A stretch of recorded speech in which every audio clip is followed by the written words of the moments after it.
Les voy a hacer un comentario eh, sobre lo que estamos viendo.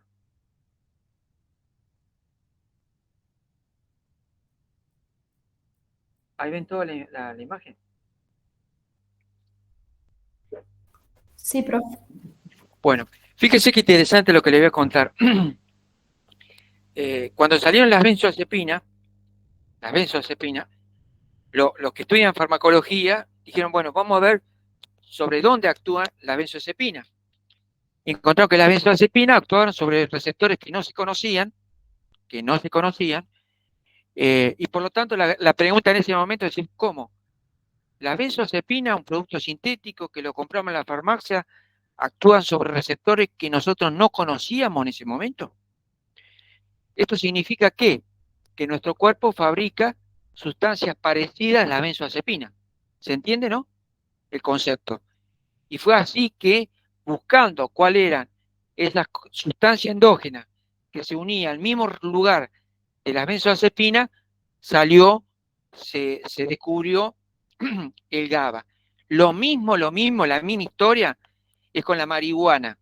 La marihuana se encontró que había receptores específicos y después se preguntaron, pero si están estos receptores específicos porque el cuerpo produce algo parecido al tetrahidrocannabinol de la marihuana, y se encontró que sorprendentemente nuestro cuerpo fabrica un neurotransmisor parecido al componente de la marihuana.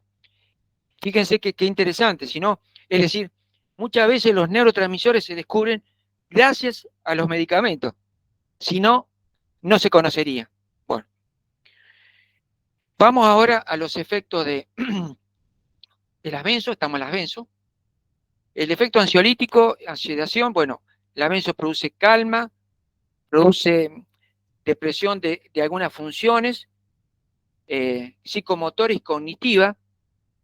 Esto acá ahora entramos con efectos, inclusive con efectos adversos. Cuando una persona toma frecuentemente benzodiazepina, y esto para en rojo, podemos tener alteraciones en las funciones cognitivas. Por ejemplo, recordar un número de teléfono, reconocer un rostro, un cálculo mental, dificultad para conducir, todo eso son cognitivas, ¿correcto? Y puede, estas funciones cognitivas puede estar alternada por el uso crónico de benzodiazepina. Y no solamente eso, fíjense qué interesante y qué grave. Está comprobado que la benzodiazepina pueden producir efectos amnésicos anterógrado. Bueno, vamos a parte para que no se, acá se lo aclaré para que se entienda. Quiere decir que tiene un efecto de amnesia de fijación, o sea, afecta la memoria reciente. Quiero decir, por el uso de mucho tiempo de dosis relativamente alta de benzodiazepina, yo no me acuerdo lo que hice ayer, ¿correcto? Pero sí recuerdo cosas que aprendí hace mucho tiempo atrás. Con lo que estoy diciendo es que lo que hablamos recién, que la benzodiazepina no es todo color de rosa y tiene la parte B y tiene efectos que pueden, importantes, que pueden ser alterar la parte cognitiva. Y les digo más, al principio, cuando se fabricaron, salieron las benzodiazepinas, que no me acuerdo si fue en la década de los 70, cuando uno leía el prospecto de las benzodiazepinas, no estaba este efecto, ahora está, el efecto amnésico, la pérdida de memoria de corto plazo. Y se conocía científicamente, estaba comprobado, pero el laboratorio, llamémosle por picardía, porque no le convenía, evitaba como efecto adverso colocar este efecto.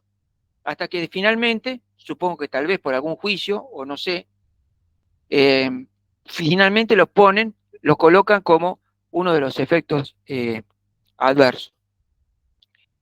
Bueno, entonces primero, para redondear, tenemos un efecto ansiolítico sedante, le mencioné algunos efectos adversos, efecto miorelajante, por supuesto, como dijimos recién, cuando tenemos cierta contractura, nos ayuda. Con respecto al efecto hipnótico, la benzodiazepina tiene un efecto, fíjense, particularmente son estas benzodiazepinas, que son las que más tienen efectos, todas tienen efectos hipnóticos, todas. Está el diazepam, el clonazepam, que acá no están, pero tienen todos efectos hipnóticos, porque modifican algunas, como ven acá, algunas de las etapas del sueño. Recordemos que fisiológicamente el sueño, uno está despierto y después cuando comienza a dormirse entramos en distintas etapas. Etapa 1, 2, 3, 4 y el REM, que es, repito, una clasificación de acuerdo a la fisiología o electrofisiología del sueño. No vamos a entrar en detalle. Por lo tanto, las benzodiazepinas se encontró que, por supuesto, como dice acá, modifica algunas de esta etapa, permitiendo que nuestro sueño sea más rápido y tal vez, y muchas veces, más prolongado. Tiene efecto anestésico.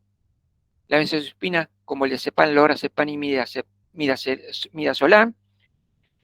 pueden tener este efecto o ayudar a los anestésicos, pero puede producir una pequeña depresión respiratoria después que salimos de la anestesia.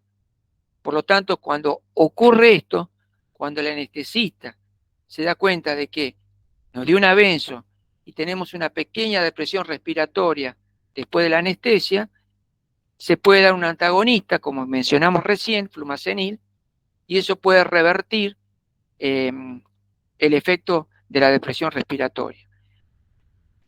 Algunas benzodiazepinas, particularmente, tienen efecto anticonvulsivante, como son las que están acá indicadas. Bueno, la benzodiazepina, ¿dónde actúa? Como lo vimos recién, que el receptor GABA tiene distintos lugarcitos. Bueno, la benzo tiene como 2 lugares para pegarse, independientemente de otro. ¿Cómo se clasifican las benzodiazepinas? Esto es importante. La clasificación de las benzodiazepinas es según la duración del efecto. Entonces tenemos benzodiazepina de acción corta y en el otro extremo es de acción larga. Fíjense que el diazepam tiene más de 24 horas, puede tener de efecto. Entonces, ¿qué es lo que hace el médico? Dice, bueno, me llegó un menor de edad que tiene algún tipo de ansiedad, hablando de los menores de edad, que tiene, estoy hablando 15, 16, 17 años, que tiene algún tipo de ansiedad en la escuela o en conflicto en la casa. Entonces, lo que le da al médico es una benzodiazepina de acción corta, para que pueda descansar bien de noche y a la mañana, cuando vaya a la escuela, no tenga ningún efecto. ¿Se entiende? Y de eso se trata. Si hay personas que tienen un grado de ansiedad mayor, no solamente no puede dormir, sino durante el día está un poco pasado de vuelta, entonces se da una benzodiazepina de acción un poco más larga. Por lo tanto, el concepto sería, repito, que la clasificación es según la duración del efecto. Fíjese, esto es la vida media, por eso que es la clasificación del efecto. Habíamos visto que el midazolam tiene una vida media corta, se utiliza para los niños, 1 a 3 horas, y en el otro extremo tenemos el midazolam, que tiene una vida media bastante larga, 20 a 100 horas. No es que hay un error, sino es así. Recordemos que la vida media significa que cae a la mitad, es la concentración, y otra cosa, no es que por 20 a 100 horas vamos a tener el efecto del diazepam, ¿correcto? El efecto es una cosa, el efecto terapéutico. La vida media es otra cosa, que estén claros. ¿Se entiende el concepto, no? Por favor. Sí, profe. Sí, profe.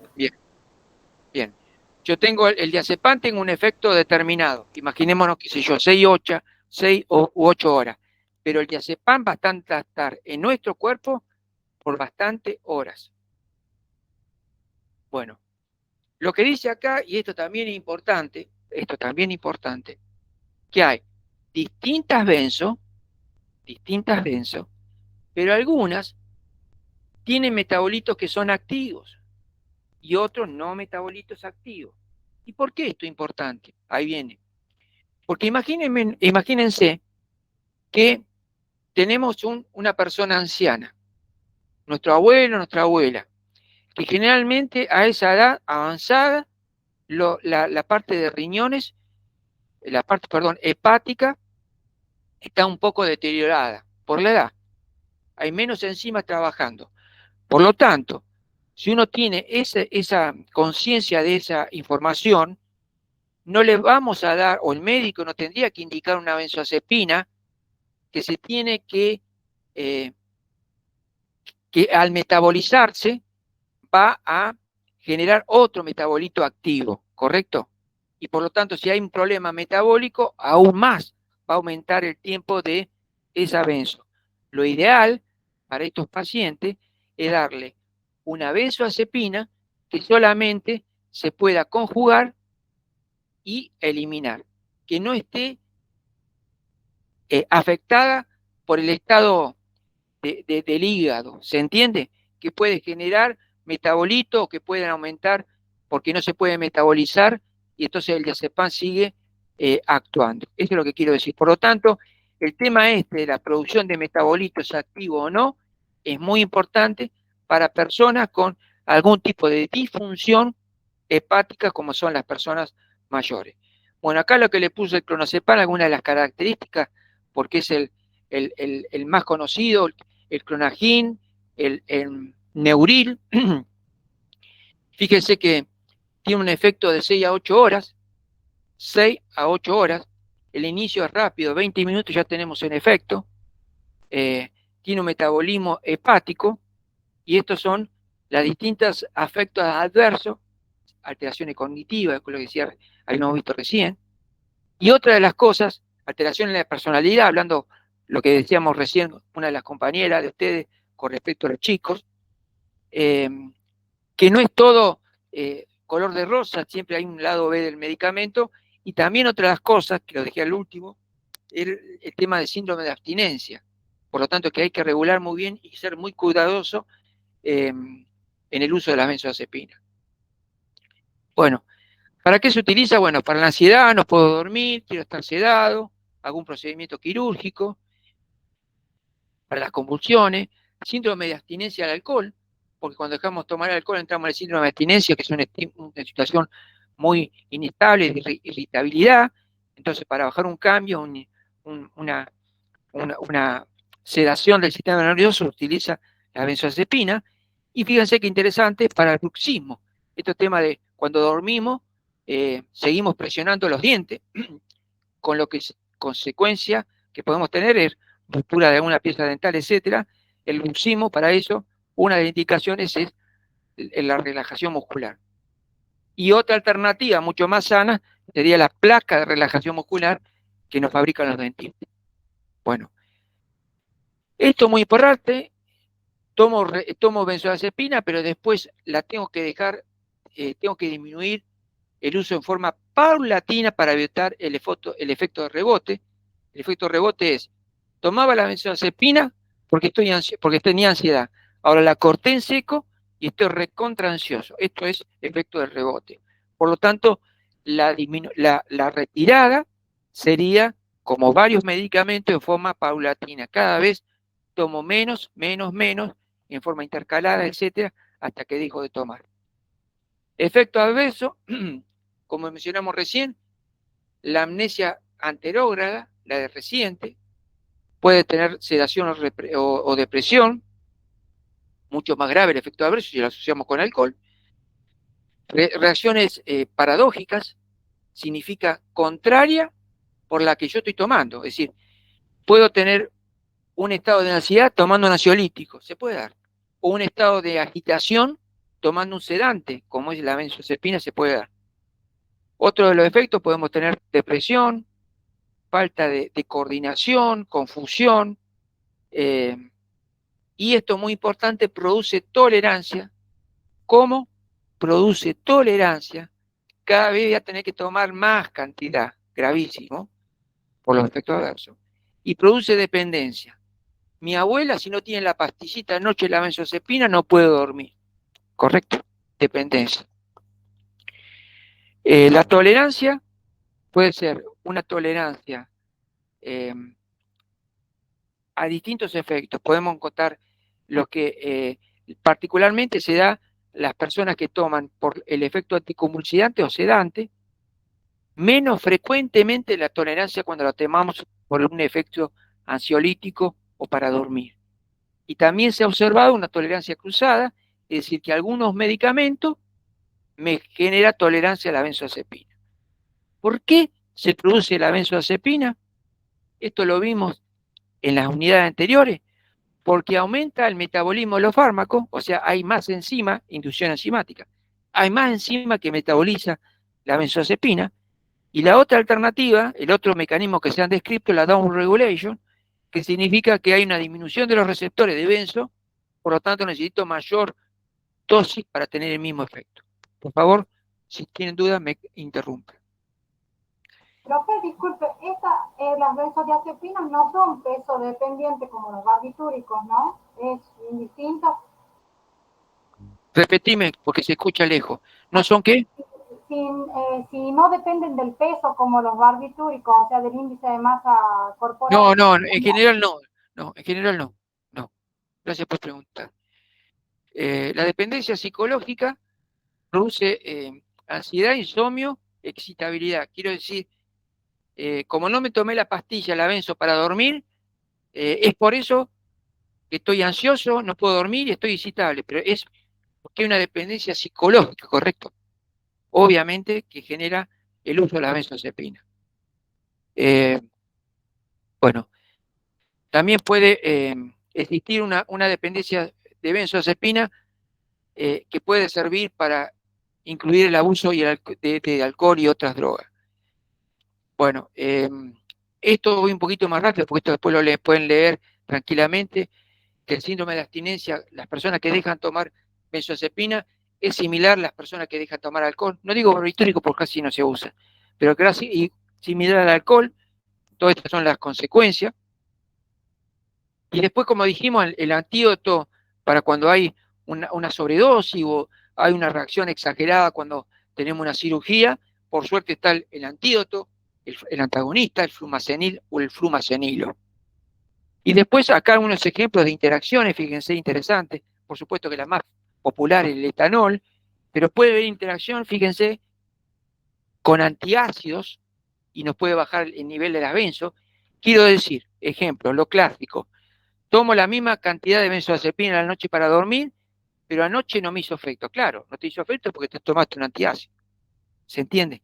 O algunos medicamentos otros medicamentos como antibióticos o antimicóticos, puede aumentar los niveles de benzodiazepina.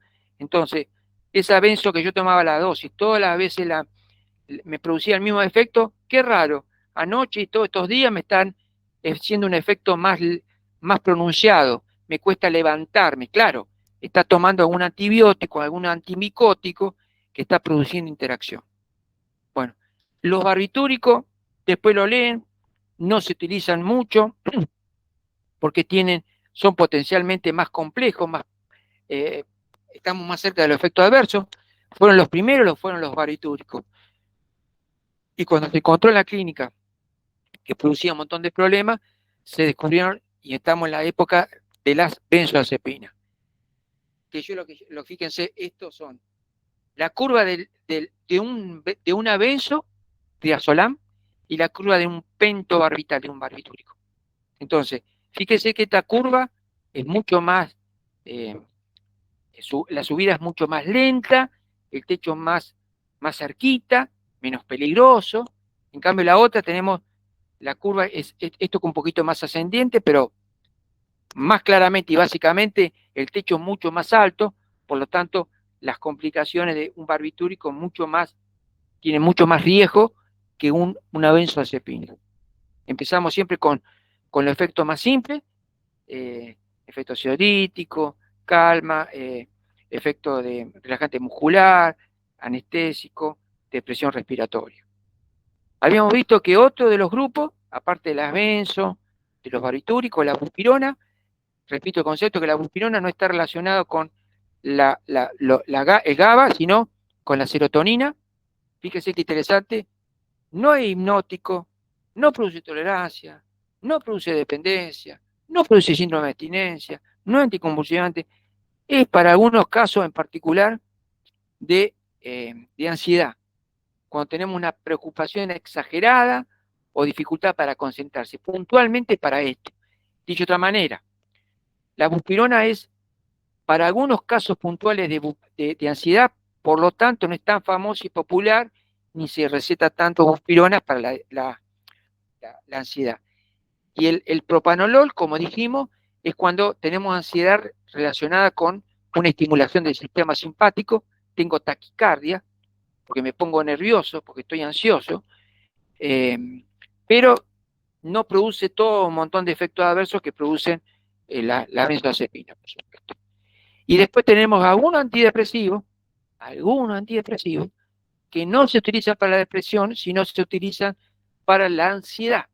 Esto es muy importante, este concepto. El médico podemos ir a un psiquiatra y nos pueden dar un antidepresivo. Y lo único que uno dice, la pucha, el psiquiatra no me dijo que estoy deprimido. Yo no estoy deprimido. ¿Por qué me da un antidepresivo? Porque muchas veces, hay una indicación terapéutica que no es tan descripta en el prospecto. ¿Cómo? En el prospecto dice, este medicamento es para la depresión, pero actualmente, por mencionar un ejemplo, se utilizan antidepresivos, por ejemplo, para un estado de angustia. Por ejemplo, fluoxetina. Y así puedo mencionar otro. Se utilizan antipsicóticos como estabilizante cuando uno tiene estado de ánimo excitables y depresivos, ¿correcto? Entonces, quiero decir, y ustedes lo tienen que saber porque es obligación, porque están cursando fármaco, que no siempre la acción terapéutica es la que está indicada en el prospecto, hay otras aplicaciones que el médico la puede utilizar y no nos tiene que sorprender ni preocupar. Eso es lo que quiero transmitir. Ejemplo claro, un antidepresivo para, para la ansiedad. Como hay antidepresivos que se utilizan para el dolor, fíjense. Bueno, después tenemos antihistamínicos, porque producen sedación. ¿Se acuerdan los antihistamínicos de la primera generación? Y después tenemos, después de los fármacos ansiolíticos, fármacos hipnóticos, que dijimos, lo hipnótico está relacionado con el insomnio, con la dificultad de dormir, y por lo tanto estos fármacos lo que nos hace es que generemos un estado de sueño mucho más rápido artificialmente. Y están todos estos medicamentos, estos están casi descartados, y lo tenemos todo esto. Por supuesto que estos son los más efectivos, hay veces que el médico puede indicar algún antihistamínico, pero los más efectivos, repito el concepto, son las benzodiazepinas como efecto hipnótico. Resumen, para la ansiedad tenemos la benzodiazepina antidepresivo, para sedarnos benzodiazepina y inducción del sueño, antihistamínico más leve y benzodiazepina más fuerte. Como ven, mencionamos 3 veces la benzodiazepina, que es lo que hemos hablado recién, porque sirve para estas 3 situaciones clínicas: ansiedad, sedación o no me puedo dormir. ¿Preguntas, por favor?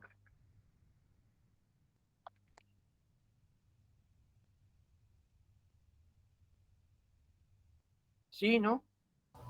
¿Sabe, profe? Yo con No, profe.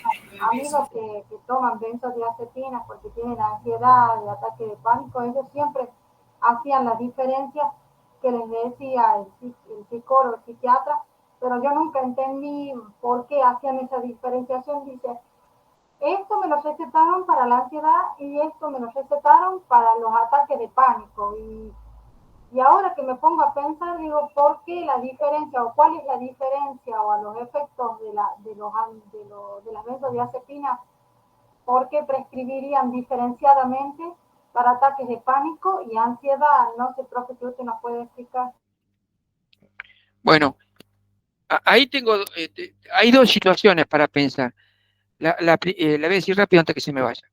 La primera situación es, vos estás hablando de 2 cosas distintas, o porque el médico no se explicó bien, o porque el paciente no entendió bien. Entonces hay un error en la comunicación. Primera posibilidad. La segunda posibilidad es, te doy un medicamento para que lo tomes todos los días por la ansiedad, y si tenés un ataque de pánico, te doy lo que se llama la SOS de urgencia, lo que dicen los psiquiatras. SOS es, si sabés que está en un cuadro de ataque de pánico, por más que está tomando un ansiolítico, en ese caso te tomás un plus, un adicional y un efecto de un ansiolítico. Puede ocurrir, las dos cosas puede ocurrir, que haya un problema, repito, concepto de falta de comunicación, el famoso teléfono descompuesto, el médico quiso decir una cosa, yo el paciente dije otra cosa, y se lo comenta a alguno de ustedes y entienden otra cosa. Y la otra situación es que realmente es así, y se dio dos medicamentos, uno para estabilizarme todos los días y el medicamento para una SOS, que es cuando tengo un ataque de urgencia. Gracias por preguntar o comentar. O sea, que no sería en realidad situaciones muy diferentes, sino es una situación urgente y la otra Correcto. Correcto. Bien. Correcto. Sí. Ahora, la gran pregunta que nos haríamos, vos, yo, el pariente, el amigo, es bueno, perfecto, pero esto para toda la vida, es la pregunta que yo siempre me hago. ¿Se dan cuenta? Porque uno no puede tomar, sobre todo cuando empezamos con una edad joven, no podemos estar tomando 2 medicamentos para la ansiedad solamente para eso, para toda la vida. Entonces, ¿qué quiero decir? Que en algún momento tenemos que, con ayuda psicológica o psiquiátrica, o los dos, tratar de resolver ese problema que me genera esa situación. No sé si soy claro. Porque no podemos dejar en manos el fármaco y yo quedarme con los brazos cruzados y no salir de la situación que me genera. Así es fácil. Entre que tenga la plata y pueda comprar el medicamento, está todo bien.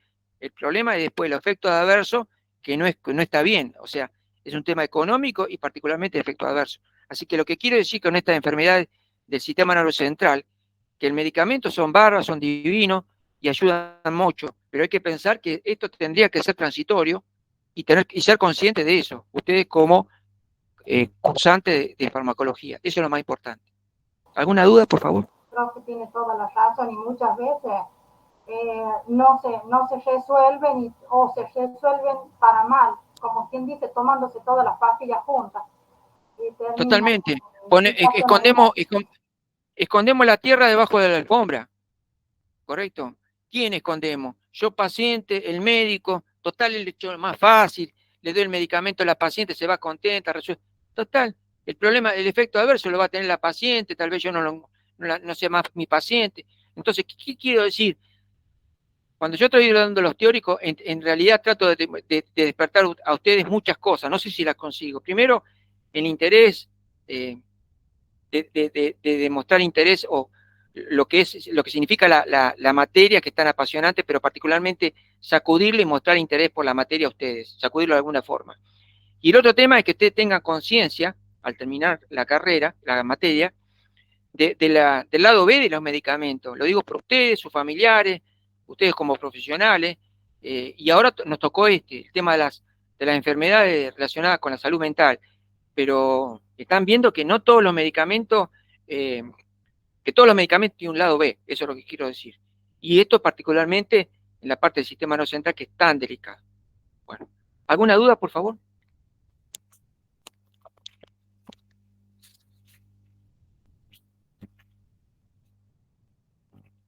¿Hola? Ah, pensé que se me iba todo, que me quedé sin internet. Bueno, mire, por el horario, vayan anotando, el trabajo práctico que sigue va a entrar solamente ansiolítico y estimulante. Ansiolítico y estimulante. Y en el examen final van a entrar lo mismo. Yo lo voy a anotar también para no olvidarme cuando corto el parcial. Ahora termino el teórico y anoto igual que ustedes. Por lo tanto, repito la información. Para el práctico entra ansiolítico y estimulante. Para el parcial, ansiolítico y estimulante. Para el final, los otros teóricos que no vemos ahora, que es antidepresivo y antipsicótico. Por supuesto, que el día que vayan a rendir, anótenlo también, el final, por supuesto que me van a preguntar si tienen duda, ¿correcto? Así que le voy a dar los teóricos, pero queda abierta la posibilidad de siempre, de todos los alumnos, de preguntar el teórico que le voy a dar y que no vieron, o los que vieron, correcto. Siempre preguntar cuando vayan al examen final. Pienso que fui claro, ¿no es cierto? ¿Sí? Bueno. Sí, profe. El trabajo práctico está relacionado, que desgraciadamente por una cuestión de costo de la universidad, etcétera, etcétera, no podemos hacer los trabajos prácticos. El trabajo práctico se hacía con animales de laboratorio, con las ratas de laboratorio que tenemos, se hacía una prueba, que después van a ver en el trabajo práctico, que es para medir la ansiedad, por eso que el tema son los ansiolíticos para el trabajo práctico, y la otra prueba que también tenemos acá los aparatos, es para medir drogas estimulantes del sistema nervioso central, que es el otro tema que sigue ahora. ¿Qué son los sistemas, los estimulantes? Vendría a ser, para decirlo con palabras fáciles, nos pasamos la vereda de enfrente. Recién estábamos hablando de fármacos que trataban de frenar al sistema nervioso que estaba estimulado porque estoy con ansiedad o con pánico. Ahora al revés, son fármacos, algunos más conocidos que otros, más usados que otros, que lo que tratan de estimular el sistema nervioso, ¿correcto? Aumenta las actividades mentales, ya sea sensoriales, algunas, no es que si no caemos en la droga de abuso, o musculares, ¿correcto? Y acá también hay un límite porque está el tema de las musculares, imagínense los futbolistas, que estimulantes, etcétera, etcétera. También está el doping, porque si no rozamos lo farmacológico con lo ilegal. Sus efectos van desde el aumento del estado de alerta, los estimulantes por supuesto. Ejemplo, me tomo un energizante cuando viajo, que estoy en estado de alerta. Voy a hablar de lo que ya se viene después en el teórico, pero se lo anticipo, o el estado de vigilia. Entonces decía, va desde lo simple, estoy en estado de alerta, estoy más despierto porque voy manejando, a cosas mucho más complicadas, que no roza con lo terapéutico, que puede ser la producción de convulsiones como la estricnina, obviamente, no con fines terapéuticos, y que se puede producir, si nos pasamos de la raya, una estimulación y consecuentemente la muerte. Los estimulantes se pueden clasificar, en dos: los convulsivantes y estimulantes respiratorios. Esto es, ahora vamos a ver, tenemos un problema respiratorio, tengo una depresión respiratoria, nada mejor que estimular esa partecita, la parte respiratoria, con este tipo de fármaco, o los psicoestimulantes psicomotores, o sea, estimulan, como decía recién, la parte psicológica y la parte motora. Los primeros son los estimulantes respiratorios o analépticos, antiguamente se llamaba así, o convulsivantes.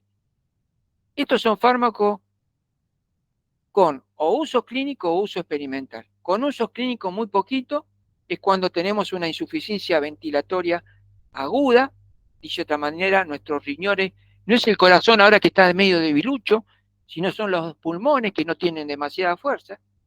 Entonces, para eso se utiliza este tipo de fármacos con la precaución de no pasarnos de dosis y producir convulsión en el paciente. Después tenés fármacos de uso experimental, la estricnina, picotrocina y bicoculina. Recordemos que algunas malas personas, mal nacidos, han utilizado la estricnina para matar animales. A lo mejor ustedes recuerdan que es la estricnina como veneno, pero vamos a salir de esa situación de los animales que no van. Estos son ¿La de la semilla de ficino? ¿Esta es la estricnina? No escuché, perdón.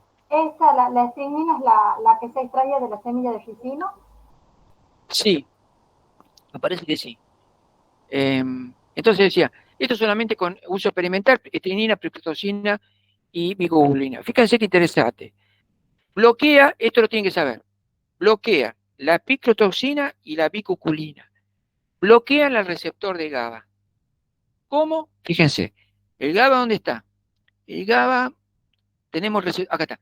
Tenemos el receptor de GABA, que cuando se libera el GABA actúa sobre su receptor. ¿Estamos todos de acuerdo? Como vimos recién. Si está la picotoxina o la bicoculina, bloquea la llegada del GABA. ¿Qué se genera? Escuchen bien esto. Si inhibo un neurotransmisor inhibitorio, un neurotransmisor inhibitorio, se genera excitación al inhibir un inhibitorio. Dicho de otra manera, es como inhibo el freno, me queda el acelerador al taco. Entonces se produce la excitación. Esto es la plictotoxina y bicuculina relacionada con el GABA. Distinto. Estricnina. Estricnina actúa sobre otro receptor que no entra cloruro sino potasio, que la glicina actúa en inhibitorio, se une y entra, sale carga de potasio. Entonces, lo mismo, el mismo análisis. Si la estricnina inhibe a un neurotransmisor inhibitorio, se produce excitación, porque nos sacamos el freno y nos queda solamente el acelerador al taco. ¿Qué es lo que dice acá? Bloqueando una vía inhibitoria se genera un efecto estimulante. Muy importante. Y después tenemos los estimulantes psicomotores. Ya empezamos con las drogas de abuso, cuando actúa esta cosa de este efecto de lo psicológico y de los psicomotores en particular. Tenemos éxtasis, anfetamina y todo lo que ustedes piensan relacionado con esto. Y por el otro lado, menos potente, está la metilxantina, que en ese grupo, metilxantina, que ahora vamos a ver, tenemos toda la de cafeína, mateína, el mate, teofilina, del té, etcétera.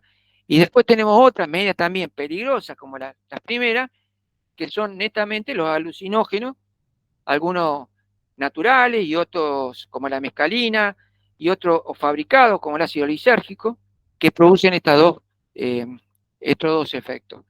Las anfetaminas son esas, la anfetamina es su derivado, como el éxtasis, todo derivado de la anfetamina.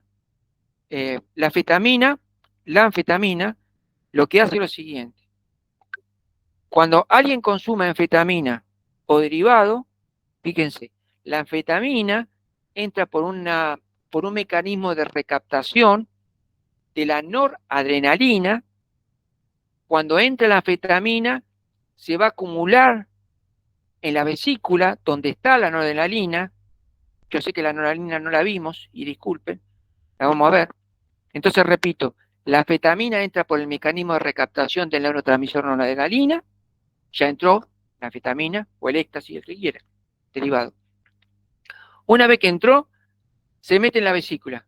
Y cuando se entra a la vesícula, dice, ahora estoy yo y vos, noradrenalina, salí de acá y te quedás afuera. Entonces desplaza la noradrenalina y la noradrenalina la ataca la MAO, la metaboliza. Conclusión. Cuando consumimos anfetamina o derivado de la anfetamina, empezamos a desplazar la noradrenalina, pero queda que esta vesícula se carga con menos cantidad de noradrenalina y más anfetamina. Otra cosa, entonces la anfetamina lo que hace es desplazar la noradrenalina, y también, aparte de la noradrenalina, la anfetamina desplaza la dopamina, que ahí es lo que está asociado a la parte del placer y todo, que recién hablamos de la dopamina. Conclusión, la anfetamina termina desplazando a las catecolaminas como la noradrenalina y dopamina. Hay algunos derivados de la anfetamina que me hiciste acordar, la compañera que habló que los chicos por ser hiperkinéticos le dan benzodiazepina. Fíjense, hay algunos derivados de anfetamina que se lo utilizan para niños hiperkinéticos. Fíjense qué loco es esto, porque un chico que es hiperkinético, que son los que tienen dificultad para tiene el trastorno por déficit de atención, es decir, que son tan inquietos que no pueden estar concentrados en lo que dice la maestra, uno podría pensar que habría que darle, si son hiperkinéticos, algunos que le baje el nivel de excitación, la lógica. Bueno, la lógica en este caso no funciona, porque no se conoce bien. Se le da un estimulante a uno que está hiperkinético. Fíjense, ¿no? Que son derivados, repito, de la anfetamina, lo que dije recién. Estos derivados liberan noradrenalina, como lo mencioné recién, y dopamina, y esto produce un mejor performance, un mejor comportamiento, capacidad de aprendizaje en la mayoría de los niños. Repito, dando derivados de anfetamina, que por supuesto estos derivados no tienen nada que ver, muy lejos de los derivados de anfetamina utilizados como droga de abuso. Las metilxantinas son también psicoestimulantes, psicomotor, mucho más débil, entonces algunos le pueden tener efecto y otros no. Ejemplo, hay gente que toma café para despertarse de noche y otros ni tomando 1 litro de café se despiertan, es relativa, pero bueno, hablando de esto de psicoestimulantes, tenemos la cafeína del café, la del té, eh, teofilina y la mateína. Son todas, acá están la cafeína, la teofilina, la teobromina. Después acá lo que le puse para la cafeína, hay distintos componentes, inclusive el mate tiene también metilxantina, pero lo que le puse acá es la cantidad de miligramos que consumimos con cafeína, desde la cafeaspirina hasta las bebidas energizantes, que lo vamos a ver, que depende, por supuesto, del tipo de bebida energizante. Pero esto es solamente un panorama para decir que estamos consumiendo cafeína con distintos productos. Mecanismo de las metilxantinas. Esto es importante. Actúan por 2 mecanismos. 1, bloquean la adenosina del sistema neurocentral, un neurotransmisor. Y 2, inhiben la fosfodiesterasa que degrada el AMP cíclico. A través de estos 2 mecanismos, inhibir la fosfodiesterasa, entonces hay más AMP cíclico, producirían estos 2 efectos, el efecto psicoestimulante de las metilxantinas. Esto es más del mismo mecanismo de acción que le mencioné anteriormente. Bueno, esto es más de lo mismo, donde pueden ver 300 miligramos por día, son 5 o 6 tazas de café por día, y lo que produce, las modificaciones que produce nuestro cuerpo. Esto es muy importante también, voy terminando para no ya cansarnos demasiado. Esto depende de la persona. ¿Cómo? Sí, hay personas que son como todo. Hay personas que son más sensibles al medicamento, se lo vimos, y otras menos. Bueno, la metilxantina también. Hay personas que toman café y tienen un efecto diurético importante, y otros menos, o el estado de alerta, algunos menos y otros más, algunos cardiovasculares menos frecuentes, y pulmonares también, por supuesto, tiene que ser teofilina específicamente para producir este efecto. Dicho de otra manera, según la dosis de las metilxantinas podemos tener del estado de alerta a un estado de insomnio, diuresis con dosis baja, y dosis más importante, a lo mejor taquicardia, más importante dosis, un efecto antiasmático. Lo que decía recién, el efecto diurético, y esto relativo, esto sí importante, todos sabemos que la cafeína puede producir irritación y consecuentemente problemas de gastritis. Usos clínicos, la cafeína están en combinaciones con fármacos como la cafeaspirina, otro de las metilxantinas, la teofilina, como broncodilatador.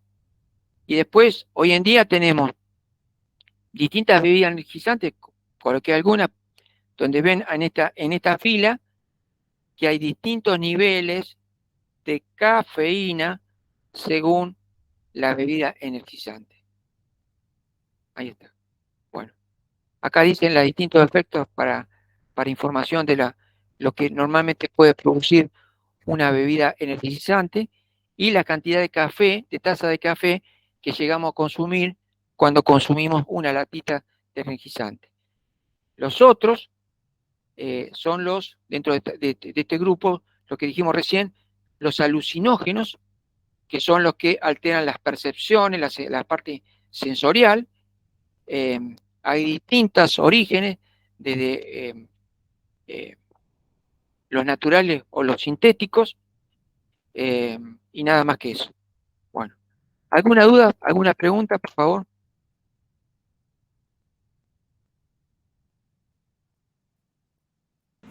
No, profe. No, profe. Bueno, quedamos así. Hoy a la tarde, a más tardar, les paso a los compañeros de ustedes los teóricos y el próximo trabajo práctico para la próxima semana. Repito, solamente entraría ansiolíticos y los estimulantes. La próxima clase, el próximo viernes, va a estar, van a ver anestésico y antibiótico. Anestésico y antibiótico. Lo van a ver con la profesora María Eugenia Toledo. La clase siguiente van a tener con la profesora Gabriela Martín, diabetes, los hipoglucemiantes, y estoy hablando del día 28, increíble, pero no termina parcial, el cuatrimestre. El día 28 vemos hipoglucemiante y el resto de la clase que me toca a mí, vemos la farmacología de los ganglios, que nos faltó, de la neuromuscular y la parte adrenérgica. Todo lo que damos entra en el parcial. Y también el 28, esperemos terminar, damos una clase muy chiquita de interferencia de los medicamentos sobre la prueba bioquímica. Esta unidad es solamente para los bioquímicos, obligatoria, y los farmacéuticos, si quieren quedar para escuchar cómo los medicamentos pueden interferir en el laboratorio, se pueden quedar, por supuesto. Así que bueno, conclusión, sorpresivamente, increíblemente, me parece mentira, nos quedarían 2 teóricos, así que estamos medio jugados con el tiempo, con tantos feriados. Así que bueno, ¿alguna pregunta, por favor? No, ninguna. No, profe. Buen fin de semana. Profe, disculpe. Sí. Profe dijo que la próxima clase vemos anestésico antibiótico, la que sigue hipoglucemiantes y la que sigue neuromuscular. ¿Y qué más dijo? No, en la que te dije hipoglucemiante, en la que dije, ahora lo chequeo, en la que te dije hipoglucemiante el día 28, vamos a ver, lo que nos quedó, farmacología de los ganglios, neuromuscular, el fármaco de la placa neuromuscular, que no es mucho, y los fármacos adrenérgicos o noradrenérgicos, que eso también nos quedó, que la noradrenalina, vimos la aceticolina y nos quedó eso, porque, a ver, a mí quien me marcaba la guía de los teóricos eran los trabajos prácticos. O sea, mi obligación fue los trabajos prácticos. Yo tengo la obligación de dar los teóricos por los trabajos prácticos. Por eso que desgraciadamente nunca me pasó la farmacología de los ganglios, placa neuromuscular y noradrenérgico o adrenérgico, me quedó este año como nunca atrasado, retrasado, ¿correcto? Así que repito, vamos a dar lo que podamos y lo que se da entra en el parcial y lo que no entra entra en el examen final. Bien, profe, gracias. A vos. Bueno, buen fin de semana, que la pasen bien